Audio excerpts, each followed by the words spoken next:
talking, I don't sweat that. If they don't trust me either, I respect that. But she need down the ride, oh, I bet that. Ooh, I slide for my people, don't forget that. Don't forget that. Don't forget that. Ooh, I slide for my people, don't forget that. Don't forget that. Don't forget that. Ooh, I slide for my people, don't forget that.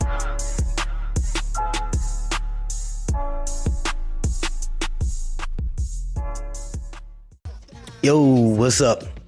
Let's jump right into the video. Let's forget all the pleasantries. Let's talk about it. This is one of those videos that I'm gonna rant a little bit. There may be some people that unsubscribe to me, but I've never asked anybody to subscribe to me, so I'm okay with that.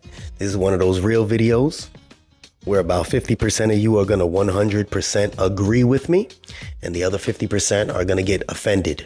There's one thing for certain and two things for sure. There is no such thing as a feelings police. So let's get ready and talk about it.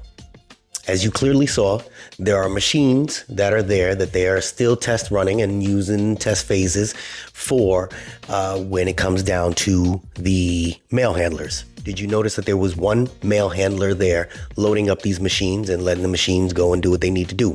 I can already read in the comments before it even starts that somebody's going to say that the machines run very slowly. I get it. But the one thing that the machines don't do is stop. They don't stop. They don't stop for mail breaks. They don't stop for bathroom breaks. They're not sitting in their car. They're not out in the parking lot smoking weed. They're not calling in sick. There is no limitations to what they do. Slow and steady wins the race. Whose fault is this? This is our fault. Let me tell you why this is our fault. Because about a year ago, I was complaining about mail handlers. It's not directed totally towards mail handlers because I spoke about the clerks with the machines replacing them too. But I remember speaking about the mail handlers sitting on the dock with their phones out while I'm unloading my truck. And they telling me that they can't come down 2 doors to help me because that's not their job. Somebody else's job and the person's on break. Well, this is what you guys created. You guys created this. The mail handlers decide that if they don't get overtime, they're going to call in sick. That's what they do. A lot of the seasoned mail handlers that have those nice bids where they work on the pit machines, that's the electric pallet jacks, that's the forklifts, tow motors, etc. Those are the drivers. They call them drivers. They see that there's no overtime coming. They're going to purposely do their own little strike and just all of them at the same time just call in sick and fuck the whole operation. They do that shit on purpose. I get it, stand together, but not supposed to live off of overtime. You're getting your 40 hours a week. Throughout the rest of the year, you get overtime. If there's 4 or 5 months that you're not getting overtime, you're not supposed to live off of overtime anyway. It's nice, but that's not what we're supposed to live off of. That's reality. And we've been already speaking about this, that dude sitting at the top trying to cut back on overtime. You don't believe me? Listen to the last 5-10 videos that I spoke about. They're cutting back on manpower hours. I said it. So now if it's affecting you directly and you want to call out and just screw the whole operation, I mean, now you're just part of the problem, because the ones that come in there and bust their ass and they want to work or working hard, those are the ones getting screwed because now they have to work twice as hard. So who's screwing who? Is it management? No. But management ain't safe in this one either, because management allows them to do that, right? Let's blame the managers. I had a powwow. Let me not use that word. Somebody got offended. So that's an Indian term. Anyway, I had a conversation with somebody today, and he's watched my videos before. Doesn't agree with a lot of things I said, but respectful conversation. And that's part of life. That's what we do. We have respectful conversations. And he said a lot of this has to do with management and how they don't crack down on the actual workers. And I said, oh, shit, okay, well, I can see it that way. But a lot of times, management's hands are tied when it comes down to the bad workers. We all agree on that. We've spoken about this before. Management gets their hands tied. So the ones that actually want to do work, they get the shit end of the stick. They got to work harder, etc. And then they claim, oh, well, you don't have enough employees.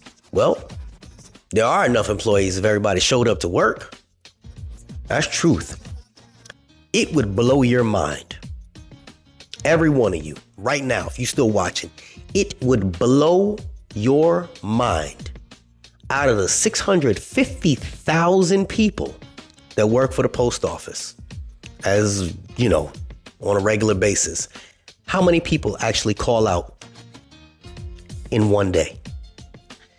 And then for the whole week, you could not fathom. It may not be a ton at your place, but when you break it down to the whole country, the number is astounding on a consistent basis. It's never everybody there. It's never the full complement. So who gets screwed? The ones that go in there and try to work. The ones that are going in there to try to make an honest living. Those are the ones that hurt. And to the mail handlers that sit on the dock with their phones out. Disrespectful. Because some of you have some decent supervisors that like, hey man, you know, have some respect. You know, I'm a supervisor. Walk past me, I see you. Put your phone away, man. You want to listen to music, knock yourself out, but don't keep your phone in your hand watching your TikToks or your Snapchats or your Instagrams. It's disrespectful. But a lot of them have gotten so complacent with the way that the culture is here, they just do it anyway. I have a plant manager right now. I don't agree with a lot of things he says. I don't agree with the delivery, a lot of things he says.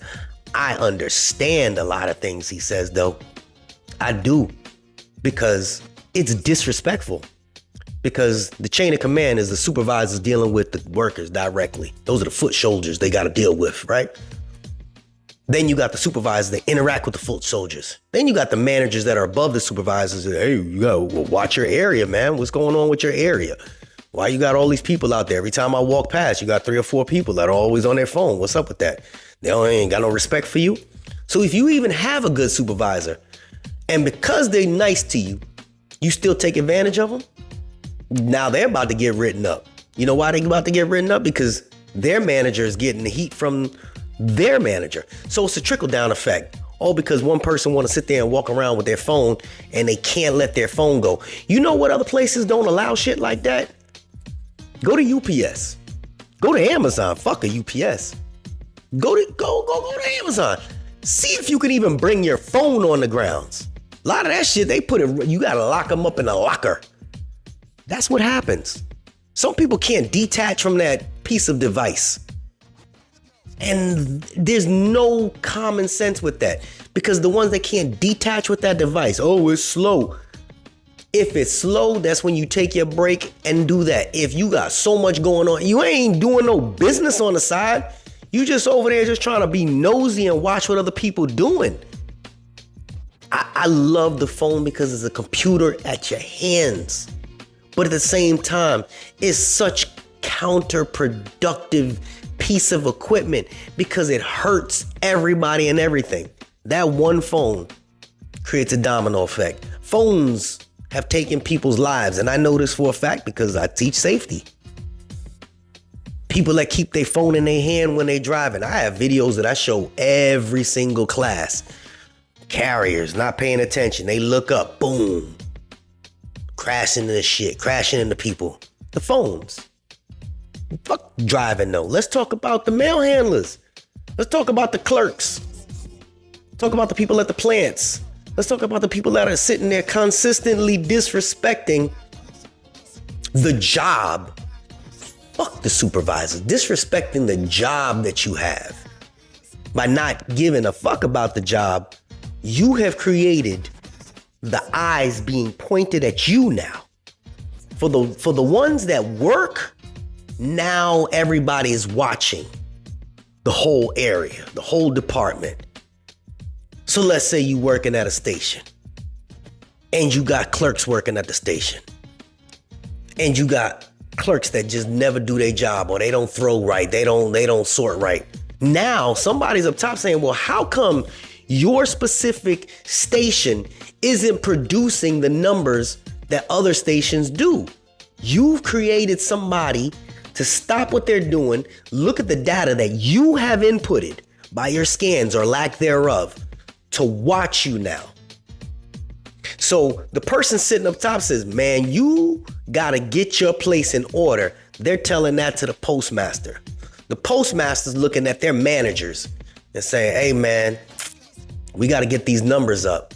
We got to cut the overtime out, but we got to get these numbers up. We have more than enough staff to take care of the little bit of work we got. Then the managers is trying to find out from the supervisors, hey man, what's going on during this time of day? Was there something did the lights go out? And then they got to come down on the workers. And the workers get offended because how dare management question me when I knew damn well I wasn't working. There's people that will argue and fuss knowing they dead ass wrong. And let me tell you, the ones that sit there and argue about how they are being targeted, how the other people around you that are working look at you. They look at you like you're an idiot. See, I'm about to cuss. Because they know, they watch you. You got 5 clerks there and there's one that slacks and bucks up all the numbers for the rest of them. They're like, man, this piece of, why even bring this person in? Because they fucking our numbers up. And now everybody's looking at us. Everybody's looking at us. And I know this for a fact. My ex-wife's a clerk. I have plenty of female friends that are clerks. I got plenty of male friends that are clerks. So it's not just the females and the males. I got plenty of clerk friends. All the stations I've ever been to. And they always tell me there's always a couple that play that game. And now the whole station has eyes on them because a couple of people ruined the whole bunch. Same concept when it comes down to being over at plants. But now they cutting back hours for the mail handlers. And the mail handler assistants, their hours are getting cut back now too. Because it's not, the quantity ain't there. I heard somebody say, hey, why can't we get volunteered to go over to these other places that are overwhelmed with mail?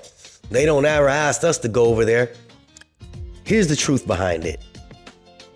People talk that shit, but ain't nobody gonna walk that shit. They ain't. I see postings all the time. When they needed help out in Colorado, how many people you think actually went out there? How many? How many people you think really volunteered to go out to those places? If it's a nationwide posting, you would think out of all these people would volunteer to go out there. People talk about this shit, but when it's time for the action and you physically gotta go do work, there's only a handful that'll step up and say, yeah, I'm ready for the work. Let's go do it. It's a lot of talk. Ain't a lot of action. And those that sit here and say, hey, those machines, they can't replace us. No. It's not that they can't replace you. It's that they are going to replace you. It's just where you will be at the time once those are implemented at your area. Are you going to be one of those that they finally had enough dirt on to get rid of you? Or are they going to be, you going to be one of those ones that they going to push you so hard that they say, hey, you know what? We have these machines here, so we've cut back on the physical workforce here. But we got work for you 60 miles away. Are you going to go?